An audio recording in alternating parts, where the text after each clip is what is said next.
Hello mga brad, medyo boring ako ngayon. Hindi naman ako makalabas dahil sa init ng panahon. Kaya naman maglaro na lang tayo ng Roblox. Okay, ngayon maglalaro tayo ng 3008 dito sa Roblox. Try kong gumawa ng maze dito sa 3008. Alam nyo yung palabas na Maze Runner? Yun parang ganun mga brad. Tingin ko matatigilan akong gawin ito dahil bago pa lang naman ako at hindi ako pro. Pero ayos lang yan, try pa din natin ang best natin. Let's go, tirahin na natin yan. Baka tirahin pa ng iba.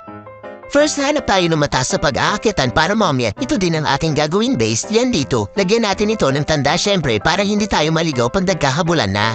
Okay, ilalagay natin is base. Ang linya ay base. Na yun naman ay ilalatag natin ang gagamitin natin na wall. Ang napili ko ay plate. Pag-iba-ibahin ko na lang mamaya yung kulay niya randomly. Syempre, mas maganda kung iba't ibang kulay para colorful at nakakaganang tignan.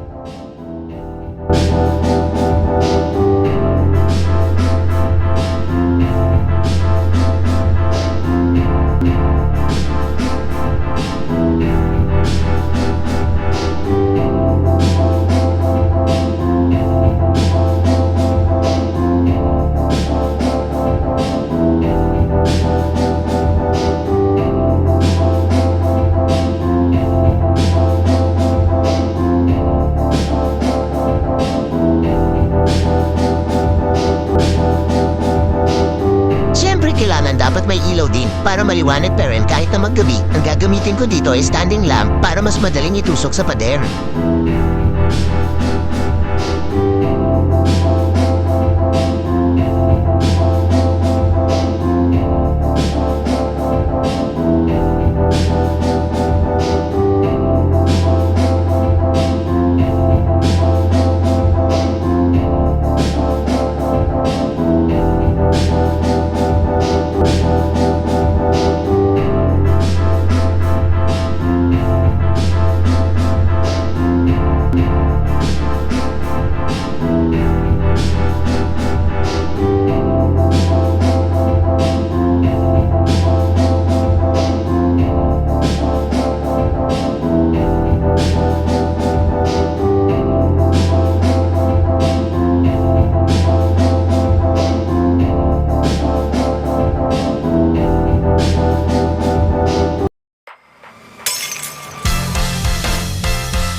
tayo sa itaas ng ating base. Mula dito ay tanaw na ang ating ginawang maze. Ang kulang na lang ay ang ating mga maze runner or yung mga maglalaro dito sa ginawa nating maze. Hehe, sa kasamaan palad, sinubukan ko naman mag-invite ng mga friend. Kaya lang konti pa lang talaga ang tropa natin dito sa Roblox. Sana next time makapag-invite ako at maraming mabudol na sumama sa akin maglaro. Anyways, mukhang hanggang dito na lang muna. At least kahit paano naman na-accomplish ko ang dream ko na makagawa ng maze dito sa 3008. Maraming salamat sa panonood mga brad. Si Ranhe.